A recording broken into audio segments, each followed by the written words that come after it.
All right. Um, Here, before we continue, I one strategy that I use most of the time when doing likeness is to actually take a print screen on a comparative view, well, just as we are now, like so, like having the same eyes position and trying to have the same size of the head and everything, and the same angle of the reference that you are using. So then you take a print screen, and I like to do. In this case, I lost the position, but I like to paste the image and then start to compare, just like in a thumbnail view. Um, Let me position it here. And when you look into this image, not in real screen size, but like in a thumbnail, you start to realize more some parts that you are missing on likeness, and also some difference in proportion and position and everything. So actually, in this first stage, we still didn't even break the symmetry in our model, but some things that I feel that it's quite different in the model is maybe the eyes are too high, or I'm not really sure. I think maybe this distance are just a little bit different in some way. And when you start to define it more, some secondary shapes, it starts to be easier to make those comparisons, because um, when you are looking big distance are hard to do, to make a comparative when you have more divisions between them, like by comparing, for example, maybe this region here. It's way harder to compare when you have like an empty space like that, than when you have those wrinkles, and then you start to you try to match not only this distance, but also those those shapes, these shapes here, you know these little shapes in the middle of the parts, and then you start to subdivide it and map all the model, and you can compare not only the actual big space here, but also those little shapes between them. So once we start to do more the secondary shapes and some wrinkles and break up the symmetry, it will be easier. But even though in this case, uh, like in this front view, what I can feel is um, some difference. Another thing that is quite nice to have a look is to make your perception feel this kind of triangle, you know making this, you can compare between your reference and the proportions between like the eye size, and you can compare making a triangle, maybe from the side of the eyes and analyzing the triangle to the nose, also to the mouth. You can use these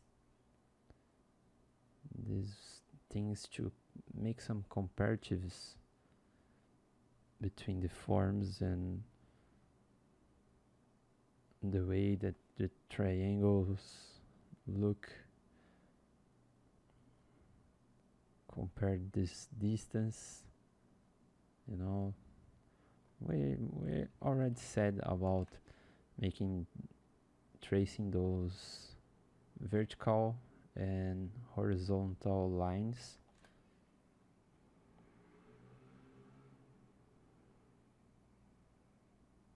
Like that.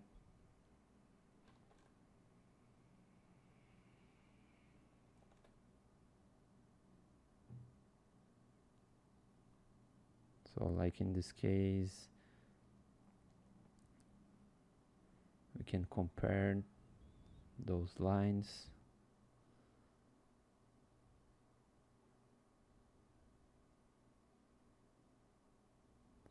Note that here I'm using some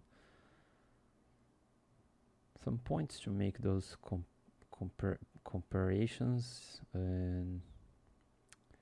but it's still very early to define this. We still have to make a lot of modifications when we break up this symmetry, but also okay.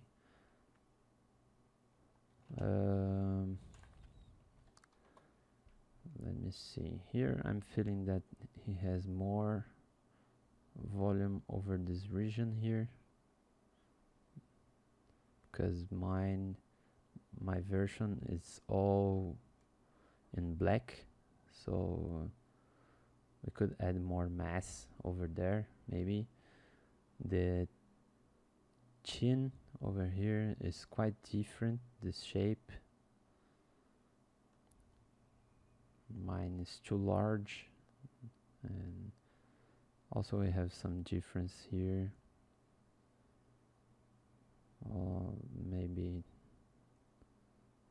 here. Yeah, and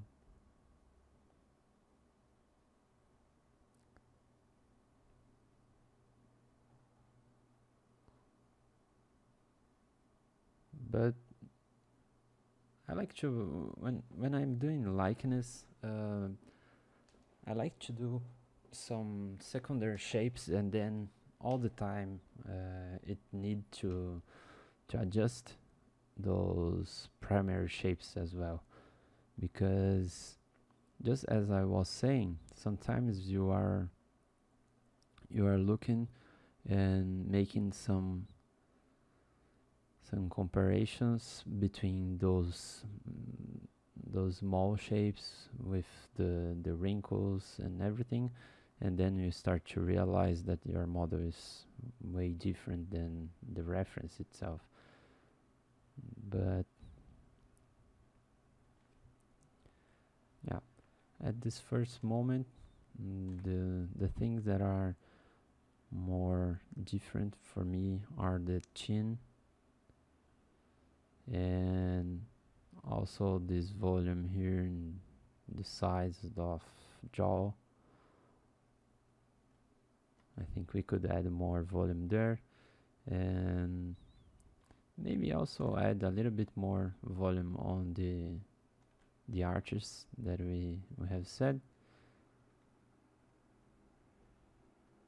And after we can make a better analysis on each part. Yeah. Also, another thing that I wanted to say is another good way um, to find reference of the actor that you are doing a likeness is to make a search of, let me show you. You write the name, the actor's name, and you write life mask. There is a lot of actors, famous actors, that there is available some images of life masks. These are like cast from directly from the actor in Hollywood, and as it's made in plaster.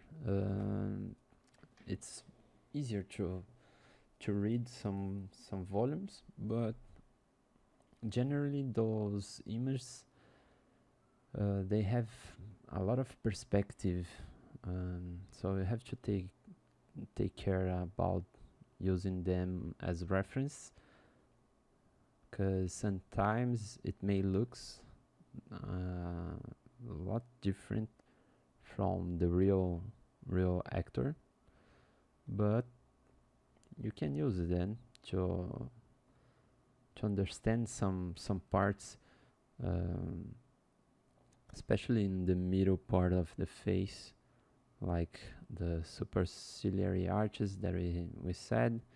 We could use this image as our reference there, and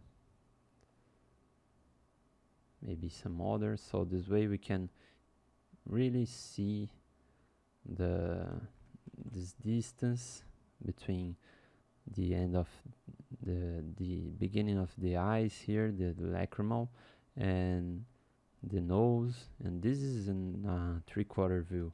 So this is quite nice to check this distance, to check this distance, to check the silhouette of the nose, this volume for the mouth. The eyes is not a very good reference, because all all these masks are made with the eyes closed, so we're gonna lost all the information of those eyelids and wrinkles above the eyelids. But here we can clearly see the skull shape, the zygomatic bone, and like that. You can feel this general volume there, and sometimes it's quite good for using them as reference, but you have to take care. This is what I'm saying. Let me copy some.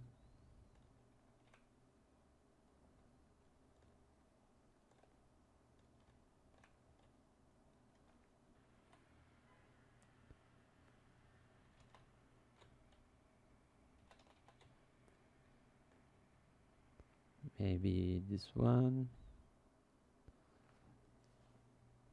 Sometimes they are not so good resolution, but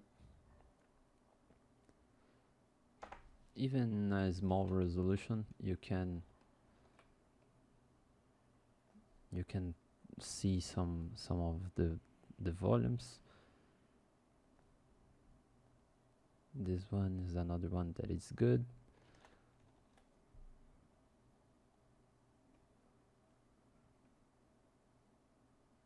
And you're gonna have some nice angles to have a look.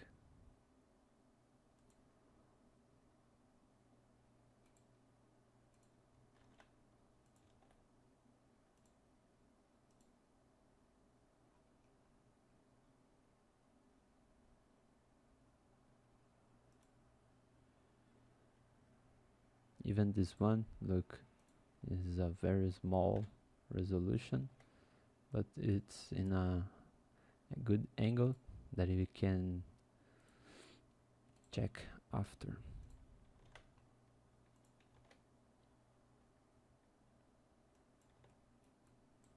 Here in PureHef we can crop just by pressing C and selecting the region that we want to crop the image. Maybe this one, not really sure, because we have too much perspective into this image. It's too close from the object, but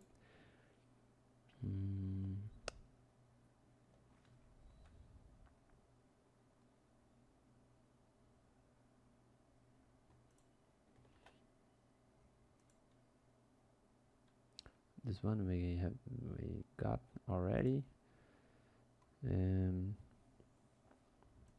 Maybe this one we didn't got because it's not in a real very good resolution. It's pixelated, but in a small view like a thumbnail it's okay for reading some volume, because of the light information. It has some nice volumes over there. This one I copied already. Yeah, so you can select all of them and Control Alt and up arrow. You're gonna make all the same size, and then with Control pressed and using the arrows you can easily organize them here in PureHef. You can align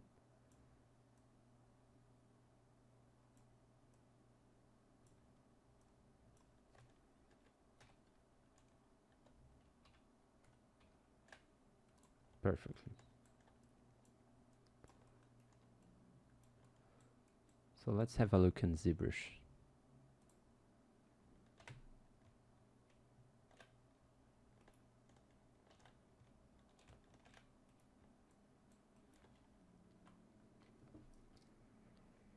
And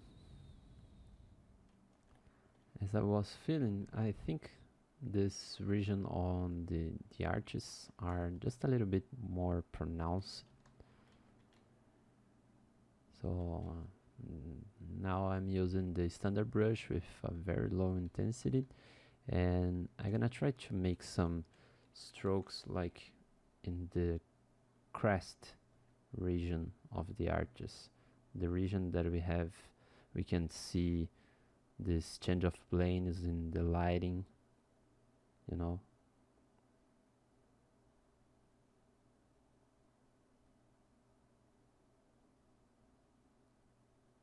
You have to be able to understand this change of planes here, so you can easily see the overall volume of this region, this feature. And note how subtle is this. I'm trying to make it very, very subtle there.